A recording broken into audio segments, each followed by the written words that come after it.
Når boligpriserne gang på gang sætter nye rekorder, så kan man godt undre sig over, hvorfor der er nogen, der vælger at leje frem for at eje.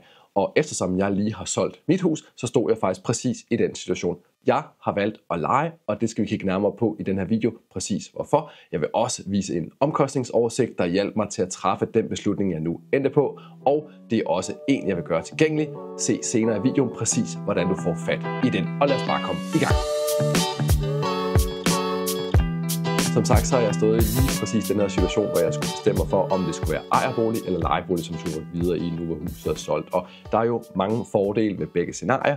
Ved ejerbolig, jamen der kan boligen jo fungere som en opsparing.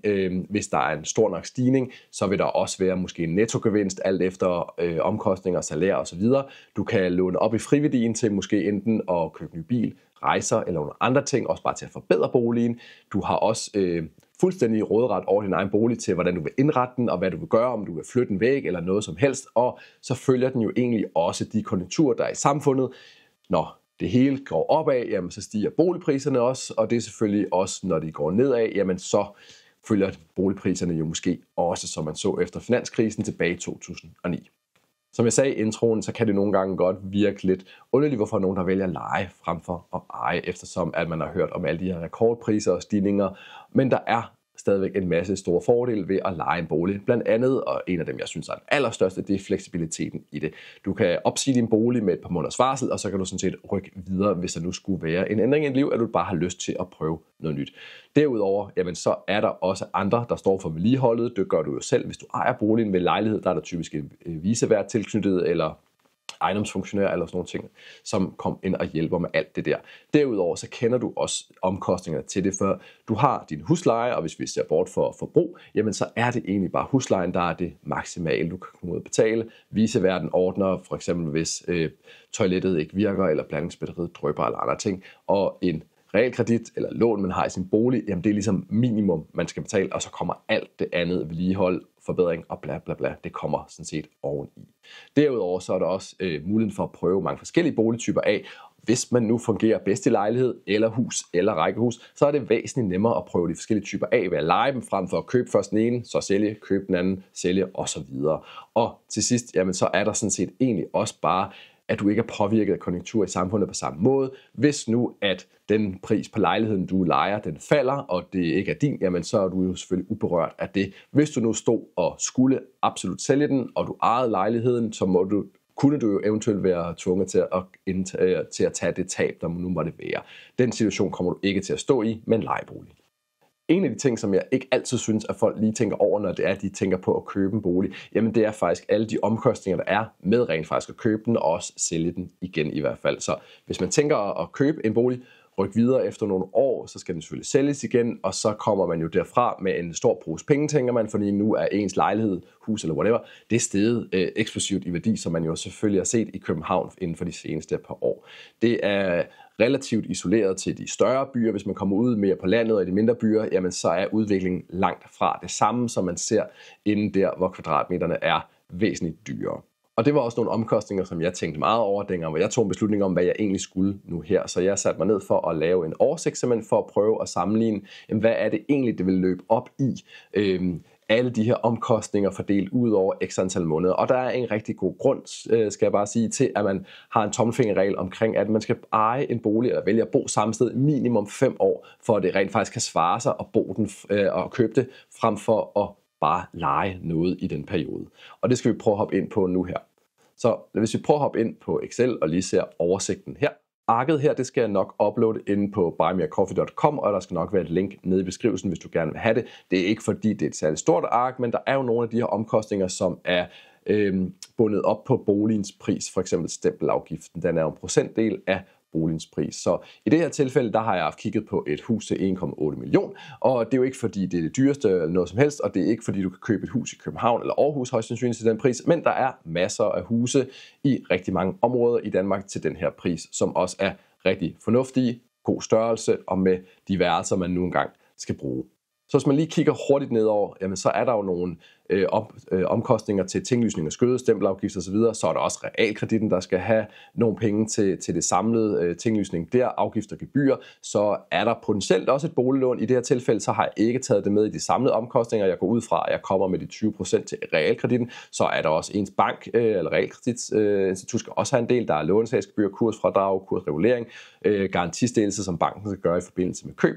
Og så er der også nogle variable omkostninger. Det kan være advokat, byggesagkyndig og ejerskifte, og alt sammen her i køb af bolig. Hvis vi tager det hele samlet med de variable, så er der for lidt over 100.000 i omkostninger bare ved køb af den her bolig til 1,8 million. Så det er jo faktisk næsten eller over 5% af boligens pris, man har bare i omkostninger.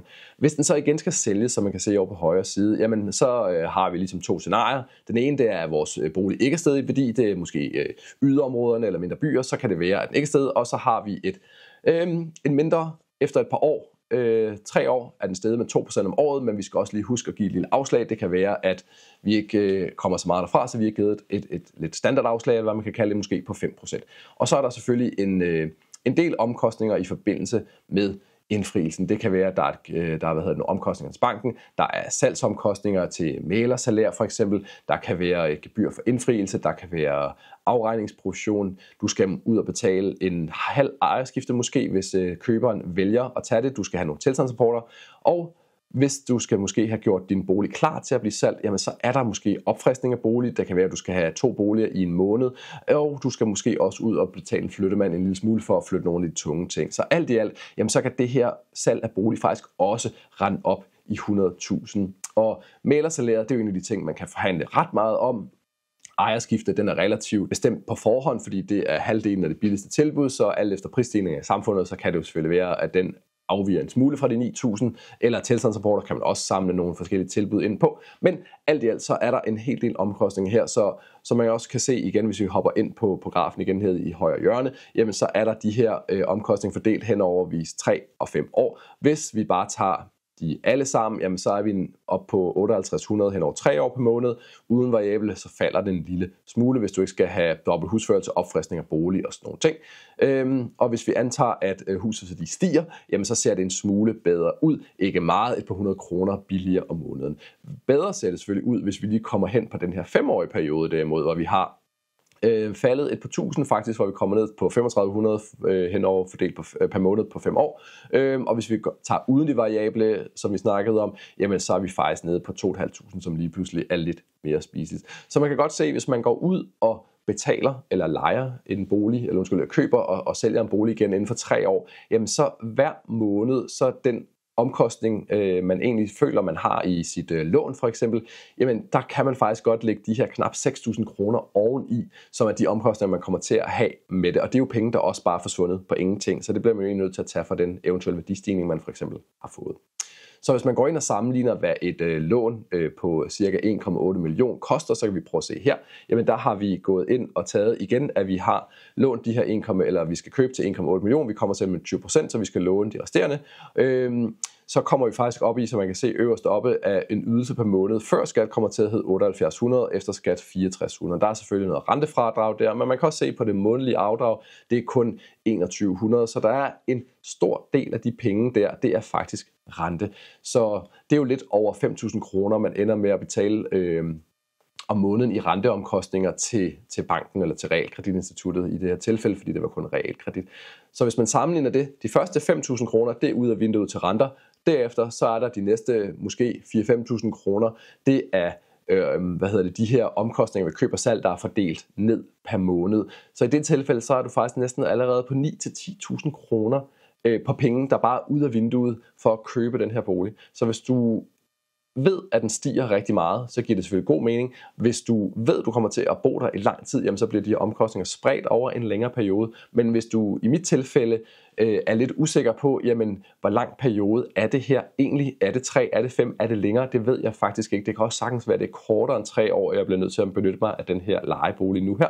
Jeg ved ikke, hvad der kommer til at ske. Der er relativt mange muligheder, om jeg skal flytte den ene eller den anden retning. Så jeg lavede det her for at prøve ligesom at give mig et overslag over, jamen hvad for nogle penge vil jeg smide ud af vinduet hver måned, hvis jeg købte et billigt hus.